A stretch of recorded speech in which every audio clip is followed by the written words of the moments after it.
Hi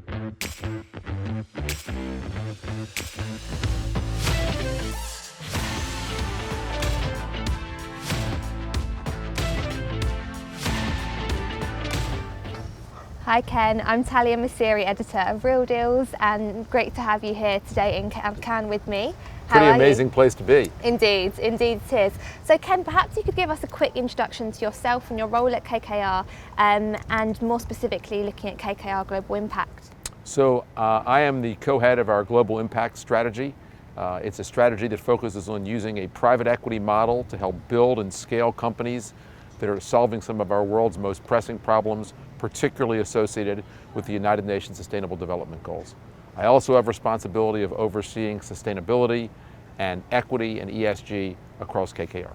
Great, thanks. Okay, and so today I'd like to discuss with you more about the kind of workforce challenges we're seeing, and then particularly how that's affecting your portfolio.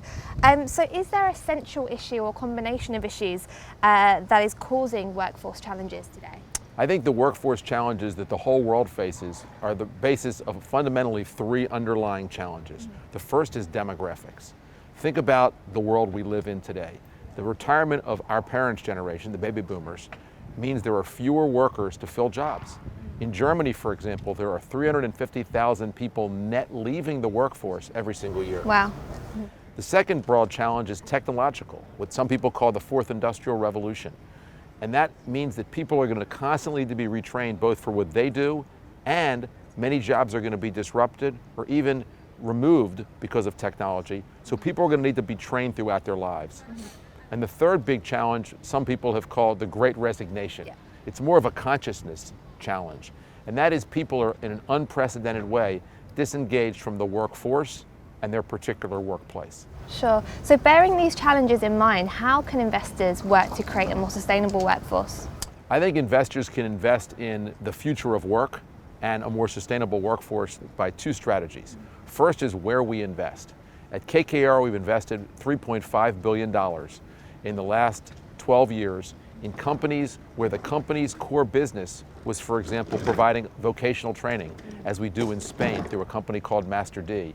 We're providing the kind of data analytics that help people figure out the skills they need for the future, or helping high school dropouts, or helping teachers in the classroom. These are all opportunities where we can invest, where we can do well as fiduciaries, but do good as citizens for the world. Sure. The second thing that we can do is make worker engagement a key part of how we operate in every company, whatever the business.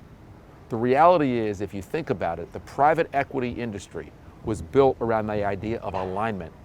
The idea that companies could grow and improve if management and the people that own them were aligned.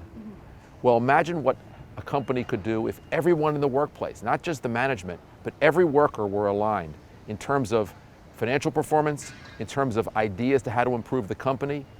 If everyone was in it together, the company could do much better. And that's something we've tried to do, and we've done it 30 plus companies at KKR. Incredible. And have you got a standout example that you could share with us? A really cool example that happened recently is a company called CHI Overhead Doors. It's a garage door company based in the United States in Illinois, and it's a company that significantly improved its performance because all 800 workers that worked at the company became owners of the company. They all had meaningful stock ownership in addition to salaries. They all had voice in how the companies operated, and they all, as a result, became partners in the company's improvement. It was a very strong performance for us as investors, and a very strong performance for the employees that work at the company. Fantastic, and I guess that kind of really helps with the retention. Absolutely. People are more likely to stay People are on. much more likely to be retained if they feel like they have voice in how the company operates. Yeah. If they're owners of the company, if they're involved in the company, they're mobilized. Completely. And what do you see are kind of the next steps, or kind of the next building blocks to building the workforce of the future? Well, I think there are two things. One, in the last example I gave, there's an organization called Ownership Works. It's a partnership between management of many companies, labor leaders, private equity firms, and others in the social sector, all of whom care a lot about sustainable workforce. And it's how we can all learn from one another, how we can share best practices, how we can together build a movement around worker ownership, worker engagement, and worker voice in companies through best practices. So that's one thing I think that can be done. And the second thing is I think more and more people, I'm hoping, like we're doing, will invest in this space of providing platforms that help people have the skills they need for the future, the vocational training they need for the future, and also understand what the technology they need for the future.